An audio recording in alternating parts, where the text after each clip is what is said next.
Number 3 right there. I love that paint scheme right there. That is Kenton Belts in it. The Digging Deeper Racing, that car right there also has raced in other and he's rocking the number 3 too. Exactly. Do it for Dale. Yes, and yeah, so the also race in the Champ Series. This vehicle has Digging Deeper. That is a great team, a colorful team that always stands out with their vehicles. And it matches the crew shirts y'all got out here too. It does. It does. Pink for obviously October for Breast Cancer Awareness Month. And I'll say, what color can you wear out here that doesn't eventually get covered in dirt so people can see you? Exactly. All lined up as Everett Boodle is ready to pace them around. So what they'll do, again, they have to start between the cones, and it's all about those leader cars. Basically, John Dobbs being the number 1 qualifier, it's all about his starting. So as long as he doesn't start before the cone, he has to start in between the 2, and that's when the green flag comes out. That's pretty much NASCAR style starting rules. And there he has it. See, you can see he's holding him off. I like that strategy. Yeah, I mean, it's a game. It's basically a game at that point. As we are watching them go down our backstretch, that first turn is always so iffy.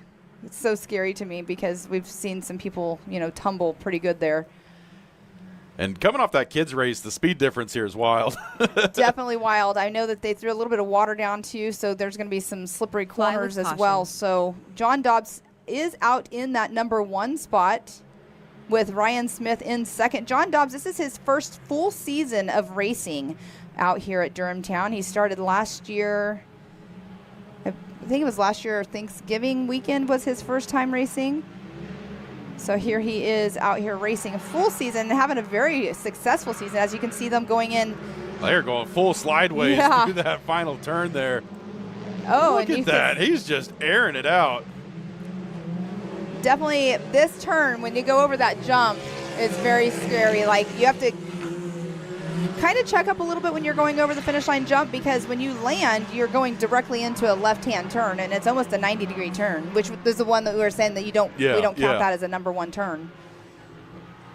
And man, you can see that cloud of dust they all kicked up too. Yeah, you can see that they're hitting the dry stuff. They don't want to be in that wet, slippery area, obviously, because that would make them spin out. So they're trying to keep it in the dry areas. Some of the spots, though, like you can see right there where they're landing, going directly into the muddy area. That's Peanut Fulcher still in that back position. But there is John Dobbs and Ryan Smith, our number 1 and 2. The number 3 of Kenton Belts is in that number 3 position. Making their way down the ski jump. All right, see that? Very dusty in that turn right there, but you know what happens right there is when we water it too much, they'll slide up over that berm, and it's a big, decent drop-off on the other side of it. All right, so Eason, number 47, Braden Eason is running in that number 4 spot, made his way up from the last position. So John Dobbs, Ryan Smith, Kenton Belts. The number 4 is missing on our timing, but that is Eason. And those are your leaders coming at you right now down the hill. Make a U-turn and head right back up it, getting ready for the ski jump. I love that term. I wish all tracks had a ski jump. Doesn't matter if it's road racing or on-road or off-road. Oh, you see that nose down, number 3. Sorry, I get excited when I see stuff like that, because that was definitely, you can tell that he was taking a little hot in that little, maybe it was the camera angle, I don't know. Oh, and a spin out there. See, that's what I'm talking about. That turn, there's a drop off as he's coming back on. Almost hits the number 91. That is a sketchy entrance back onto the track there. And I think we might have had that one on replay. Let's see if we can pull it up here. As you can see. Let's see what happens here. We got it in, see if I can speed it up a little bit. We got it in super slow-mo right now. So he just came in too hot off of the ski jump, and you can see it's a little bit wetter down on the bottom of the track. Yeah, and he just went over the berm. And here's where that re-entry, I know he's just trying to get back out to the race, but got to be careful there. That's where your spotter is definitely comes in handy for sure. That's why a spotter is so important in short course racing, because you're so tight on the course that anything can happen at any time. And there's John Dobbs making his way down the ski jump with Ryan Smith still in that number 2 spot. So John Dobbs' qualifying time yesterday was a 104.769. His fastest time so far today, or his last lap time, was a 105. Actually, just now turned a 104.073. So he's turned a faster lap just now in the race than he did in his qualifying run yesterday. Oh, and number 3 spins around again. Went around again. I think I would take that line a little bit different. Let's see if we've got that one. What happened here? Yeah, he just did the exact same thing he did the previous lap. Just didn't go over the berm that time. No. Wow. And That's such a bummer. So they should be coming around for competition yellow here in just a moment. As I can see.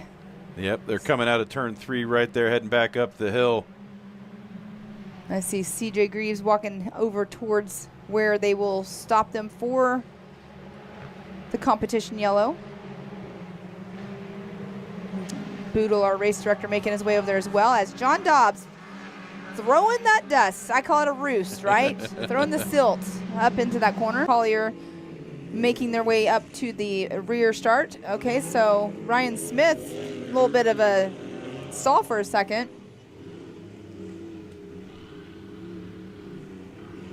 So John Dobbs, Ryan Smith, Braden Eason, Michael Neal, Peanut Fulcher, Dakota Collier. Let's see if he does. Yeah, he's just playing that game. It's all about strategy. So now John being out front with the you can see Eason is already outside line. Oh, going making for, a pass. Yeah, trying it on the outside. I think he got it. He did get it. And Braden Eason, again, he is number, But he's going to have to stay on the outside coming around the top side here. And, yeah, oh, yeah, he gets it locked in as they come back down the hill. And you can see that Ryan Smith was also trying to look on the inside for the inside pass. They're pretty equal. Ryan and John are pretty equal speed-wise, as we can tell, like Ryan, running together and everything. Ryan has more seat time as an experience of racing than John does, but right here, they're equal on course. That is such a great shot right there. I love that. All in unison, sideways, slinging dirt. That's what you love to see out here. It's like this synchronized swimming, right? And now all turn at once. Braden Eason is definitely checking out from John Dobbs there. And he's our mystery driver because he's not on Race Monitor. Yeah, they're not on Race Monitor, but I know that they're up there still clicking their laps over. So yeah, they're probably manual scoring them, but hopefully it wasn't I forgot to charge the transponder before he went to bed last night. Well, funny thing, I don't know what kind of transponders you guys run in your road racing and stuff, but these transponders, they get charged and they're good for like 7 days. Yeah, because I think y'all have the same X2 system that we run. Because we run the yellows on the go-karts, and I think y'all run the reds here. Yeah. Some of them are, and some of them are black. Well, and it depends on how long you've had it, because it's just a little internal battery. Yes. So some will last 2 days. I think when they're brand new, they'll last about a week. Well, they rent them from the track. The majority of these people rent them from the track, so they're all charged up they're supposed to be all charged up when they get them. But yeah, sometimes they don't quite read. But Braden Eason out in that number 1 spot. John Dobbs in second. Ryan Smith in third. Michael Neal 4th. Peanut Fulcher 5th. Kenton Belts in that number 6 spot. Yeah, I was going to tell you, I'll hold off on my opinion on what I think about those reds and the subscription plans that they charge for those things. I've heard about that. It is highway robbery, folks. But when you got the market cornered. Right.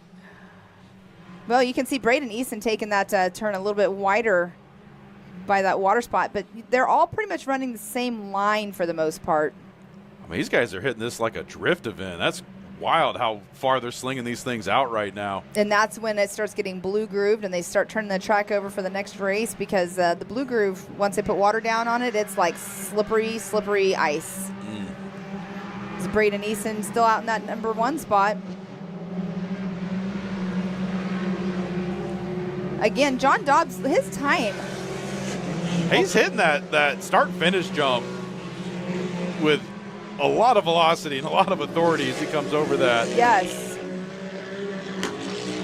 All right, so the number, it says 180 Brian Fulcher in here. He has 91 on his car, but that is Peanut Fulcher, just so for your knowledge of his nickname is Peanut. It's weird. His dad's Brian. I call his dad Brian, so I can't. It's hard for me to call. That's got to be a fun moniker to carry with you as a young adult. Getting called Peanut all the time. I don't think I've ever asked how he got that nickname. I'll have to ask that question. But he's running a great race out here for this first time out on this track with that. Mavrs are big cars. I mean, you can see by looking at it, it's a wide car. So the Mavrs, to me, are like more desert style racing vehicles, but he's proving out here that he can run a great race in it. And the white flag is out. Number 47 in that number 1 spot. Hopefully that's not a mechanical. That looked like second place, unless that was a back marker coming over the line a little bit slow there. Oh, it looks like he might have a passenger rear flat. Oh. No, I'm pretty sure it's a flat tire. Yeah, he took that jump at the start-finish about like a 170, so. Well, and he is our points leader, so he needs to get to that checkered flag. Yeah, he needs to finish so he can get at least get the score locked in. Exactly. I'm pretty sure that's what I saw was a flat tire, but I'm not 100%. He didn't pull off here. No, he's still moving.